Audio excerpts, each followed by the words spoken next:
نحمده ونصلي على رسوله الكريم اما بعد فاعوذ بالله من الشيطان الرجيم بسم الله الرحمن الرحيم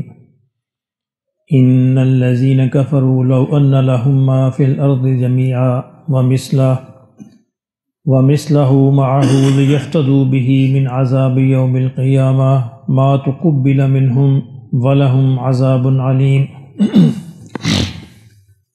يريدون أن يخرجوا من النار وما هم بخارجين منها ولهم عذاب مقيم والسارق والسارقة فاقطعوا أيديهما جزاء بما كسبا نكالا من الله والله عزيز حكيم فمن تاب من بعد ظلمه وأصلح فإن الله يتوب عليه إن الله غفور رحيم ألم تعلم أن الله له ملك السماوات والأرض يعذب من يشاء ويغفر لمن يشاء والله على كل شيء قدير صدق اللہ العظیم۔ فرمایا کہ ان الذین بے شک جو لوگ کفروا جنہوں نے کفر کیا، لو ان لہم ما فی الارض جمیعا اگر ان کے پاس ہو زمین کی ساری چیزیں، جو کچھ بھی زمین میں ہے سارے خزانے ان کے پاس ہوں، وَمِثْلَهُ اور اتنے ہی اور ہوں، صرف اتنے ہی نہیں بلکہ اتنے ہی اور ان کو دے دیے جائیں، وَمِثْلَهُ مَعَهُ لِيَفْتَدُوا بِهِ کہ وہ فدیے میں دے دیں من عذاب یوم القیامہ قیامت کے عذاب سے چھوٹنے کے لیے، یعنی جنہوں نے کفر کیا اگر وہ زمین بھر کے خزانے اور زمین میں جو بھی نعمتیں ہیں چیزیں ہیں اور اتنی ہی اور یعنی ڈبل دے دیں اس سے بھی اپنے آپ کو عذاب سے چھڑانے کے لیے، ما تقبل منہم فرمایا کہ ان سے قبول نہیں کیا جائے گا، وَلَهُمْ عَذَابٌ علیم اور ان کے لیے دردناک عذاب ہے۔ غور فرمائیے کہ یہ آیت جو ہے وسیلے والی آیت کے فوراً بعد آ رہی ہے، تو یہ اس کو مزید اس کانسیپٹ کو کلیئر کر دیتی ہے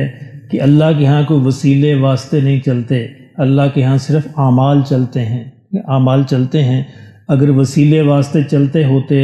تو پھر یہ بھی ایک فدیہ ہے نا، یہ وسیلہ ہے کہ جناب میں اس کو فدیے میں دے دوں، اس کو فدیے میں دے دوں۔ اگر مقررہ مطلوبہ اعمال نہ ہوئے، ایک خاص اعمال اللہ کو یعنی جنت میں جانے کے لیے شرط ہے، اگر وہ مطلوبہ اعمال نہ ہوئے تو پھر وہ وسیلے واسطے کسی کام میں نہیں آئیں گے۔ یہ اللہ نے بار بار بتایا قرآن مجید میں، کسی کی شفاعت کام نہیں دے گی جب تک کہ انسان خود پاسنگ مارکس لینے کے اہل نہیں ہوگا۔ من ذا الذی یشفع عندہ الا باذنہ، اللہ کی اذن اسی کے لیے ہوگا جو اپنی محنت اور کوشش سے پاس ہونے کے قابل ہوگا، اگر پھر اس کے درجات اللہ بڑھا دے گا ان کے لیے پھر اس شفاعت ہے۔ شفاعت کے اس غلط تصور نے مسلمانوں کو بہت نقصان پہنچایا ہے۔ یہ بالکل عیسائیوں کے کفارے کی طرح ہو گیا ہے کہ عیسیٰ علیہ السلام جو ہے صلیب پر چڑھ کے ہمارا سب کا کفارہ دے گئے ہیں اور ہم سب بخشے جائیں گے۔ اسی طرح کا بات کو گھما پھرا کے مسلمانوں نے اپنے اوپر لاگو کر لیا ہے۔ اللہ ہمارے حال پہ رحم فرمائے۔ قرآن مجید اس بات میں بڑا ہی کلیئر ہے، بار بار اس بات کی تاکید کی جا رہی ہے کہ عمل کے بغیر کچھ بھی نہیں ہوگا۔ حضور صلی اللہ علیہ وسلم کی بڑی پیاری حدیث ہے کہ قیامت کے دن جس کو اس کے عمل نے پیچھے چھوڑ دیا، اس کا نسب خاندان اس کو آگے نہیں بڑھا سکے گا۔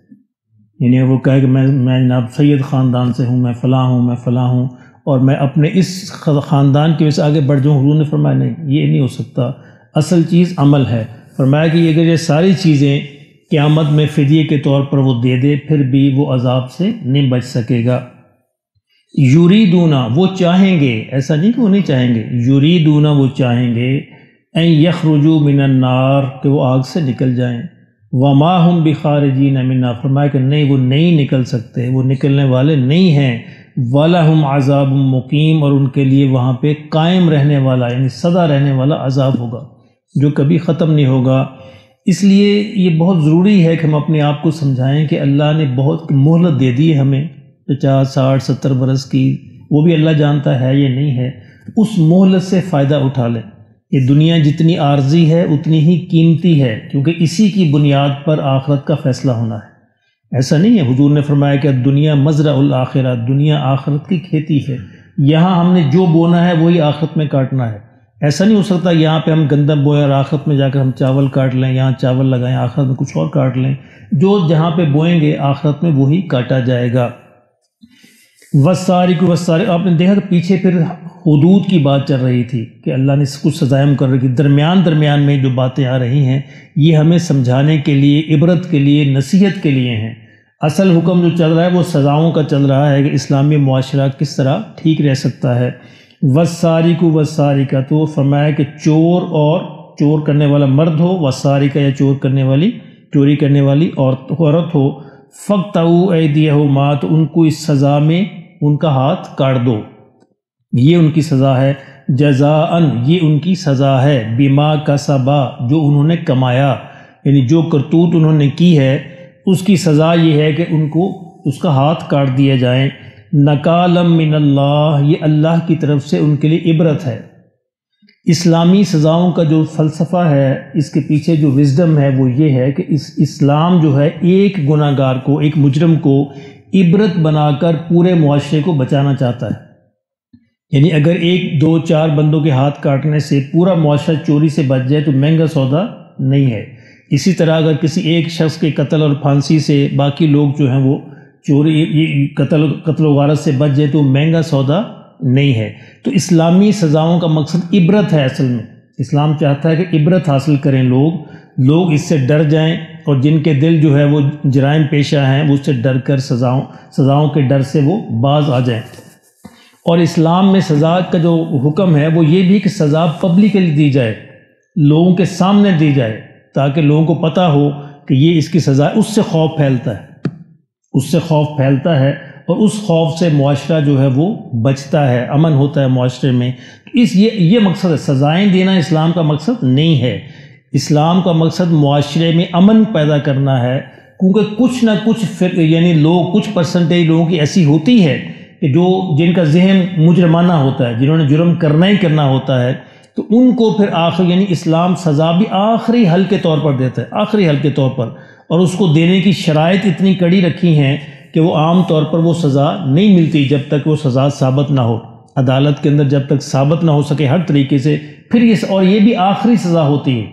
اور اگر مجرم کے حالات اس بات کا تقاضا کریں کہ اس کو کوئی رعایت ملنی چاہیے تو عدالت اس کو رعایت دے گی۔ اگر کوئی بھی ایسا نقطہ نہیں ملتا عدالت کو، اس کو کوئی حالات ایسے تھے کہ جو رعایت کا تقاضا کرتے ہیں، تو پھر یہ آخری سزا، یعنی جو سزائیں یہاں بیان ہوئی ہیں یہ آخری سزا ہے، اس سے کم سزائیں بھی دی جا سکتی ہیں اگر عدالت چاہے تو۔ فرمایا یہ عبرت ہے، لوگوں کے لیے عبرت ہے کہ تاکہ وہ لوگ عبرت پکڑیں۔ جن لوگوں نے ضیاء الحق کا زمانہ دیکھا ہے، جیسے میں ہوں، یوسف صاحب ہیں، آصف صاحب ہیں، اورنگزیب صاحب ہیں، تو ان کو یاد ہوگا کہ ضیاء الحق کے شروع کے زمانے میں لاہور میں ایک پھانسی کی سزا ہوئی تھی پبلکلی، پپو کے قاتل لکشمی چوک میں شادمان میں جیل کے ساتھ ہوئی تھی جی، وہ بڑا مشہور کیس تھا، آپ کو بھی یاد ہوگا۔ اچھا، وہ سزا دیکھنے ہم بھی گئے تھے۔ اچھا، وہ اتنا خوفناک منظر تھا کہ بڑے عرصے تک لوگوں کے اندر سناٹا چھایا ہوا تھا، کوئی جرم نہیں تھا لاہور میں، بالکل امن و امان تھا، صرف ایک سزا سے، یعنی ایک سزا سے۔ ایک بچہ اغوا ہوا تھا، اغوا ہو کے بس وہ قتل کر دیا گیا، تو اس کو قاتل کو، یعنی جس نے اغوا کیا تھا، قتل کیا تھا، اس کو ڈھونڈا گیا اور سزا یہ دی گئی کہ اس کو پبلکلی پھانسی دی جائے۔ تو یہ آج کل یہاں پہ جیل جو ہے، کیمپ جیل جو ہے شادمان میں، یہ فیروز پور روڈ پر، یہاں پہ بڑا گراؤنڈ ہوتا تھا، بہت بڑا گراؤنڈ تھا، اب تو وہاں پہ وہ کئی مارکیٹیں بن گئی ہیں، تو بہت بڑا گراؤنڈ تھا یہاں پہ۔ اس گراؤنڈ میں لاکھوں کے حساب سے لوگ جمع ہوئے اس کو دیکھنے کے لیے۔ اب وہ اتنا وحشت ناک منظر تھا کہ اس کے بعد بڑی دیر تک امن و امان رہا۔ تو یہ مقصد ہے اسلام کا، یعنی اسلام میں چاہتا ہے کہ لوگ عبرت پکڑیں، اور عبرت پکڑ کر وہ لوگ جو ہیں وہ جرم سے بچ جائیں اور معاشرے میں امن قائم ہو جائے۔ فرمایا کہ یہ عبرت ہے اللہ کی طرف سے، واللہ عزیز الحکیم، میں اللہ یہ سزا دے سکتا ہے، یہ اس کو نافذ کر سکتا ہوں، اللہ عزیز ہے، غلبے والا ہے، وہ حاکم ہے، وہ اس کا حکم دے سکتا ہے، وہ حکیم، اور حکیم بھی ہے۔ اور ایسا نہیں کہ وہ صرف غلبے والا، وہ اگر یہ سزائیں مقرر کر رہا ہے تو حکیم بھی ہے، حکمت بھی ہے، اس کے اندر وزڈم بھی ہے، تو اللہ کو پتہ ہے کہ اسی طرح معاشرہ بچ سکتا ہے۔ فمن تاب من بعدہ، فرمایا جو اس کے بعد جو توبہ کر لے، ظلم ہی، اپنے اس ظلم سے، یعنی جو بھی اس نے گناہ کیا ہے، وہ اصلح، اور اپنی اصلاح کر لے، یعنی واپس پلٹ آئے، لوٹ آئے، فإن اللہ یتوب علیہ، فرمایا اللہ اس کی توبہ کو قبول کرے گا۔ یعنی سزا سے آخرت کی سزا معاف نہیں ہوگی، آخرت کی سزا معاف ہوگی توبہ سے۔ یہ بڑا اہم نقطہ ہے، یعنی اگر کسی مجرم کو سزا مل جاتی ہے دنیا میں تو اس سے آخرت کی سزا معاف نہیں ہوگی، جب تک وہ توبہ نہ کرے، یعنی اللہ کے حضور توبہ کرے، اللہ کے حضور شرمندہ ہو، اللہ کے حضور گڑ گڑائے اور اپنی اصلاح کر لے، دوبارہ وہ جرم نہ کرے، تو پھر آخرت میں اس کی معافی ہوگی۔ ان اللہ غفور الرحیم، فرمایا کہ اللہ بہت ہی رحم کرنے والا، بہت ہی معاف کرنے والا ہے۔ چنانچہ جو بھی کوئی ظلم کرے اپنے آپ پر، یعنی جو بھی کوئی گناہ کرے تو اس کو چاہیے فوراً اللہ سے توبہ کرے، تو اللہ کو توبہ قبول کرنے والا پائے گا۔ الم تعلم، کیا آپ نہیں جانتے، کیا تو نہیں جانتا، ان اللہ لہ ملک السماوات والارض، کہ اللہ ہی کا ہے جو کچھ ہے آسمانوں اور زمینوں میں۔ آپ نے دیکھا یہ آیت بار بار جو ہے ریپیٹ ہو رہی، کس لیے؟ تاکہ پتہ چلے کہ اس کائنات کا مالک خالق اللہ ہی ہے، تن تنہا وہی اس کو چلا رہا ہے، اسی کی اتھارٹی ہے کہ وہ کوئی حکم دے اور اس کو مانا جائے، تسلیم کیا جائے، اور اس کے سامنے جو ہے انسان جو ہے سرنگوں کرے۔ فرمایا کہ اللہ ہی کا ہے جو کچھ ہے آسمان و زمینوں میں، اللہ ہی اس کا مالک ہے۔ یعذب من یشاء، جس کو چاہے وہ عذاب دے، ویغفر لمن یشاء، اور جس کو چاہے وہ بخش دے۔ اس کا مطلب ہرگز یہ نہیں ہے کہ وہ جس کو چاہے کان سے پکڑ کے بخش دے اور جس کو چاہے کان سے پکڑ کے جہنم میں بھیج دے، ایسا نہیں ہے۔ یعنی اپنے قانون کے مطابق جس نے دنیا میں رہتے ہوئے اپنے آپ کو جنت کے قابل ثابت کر دیا، اس کو بخش دے گا،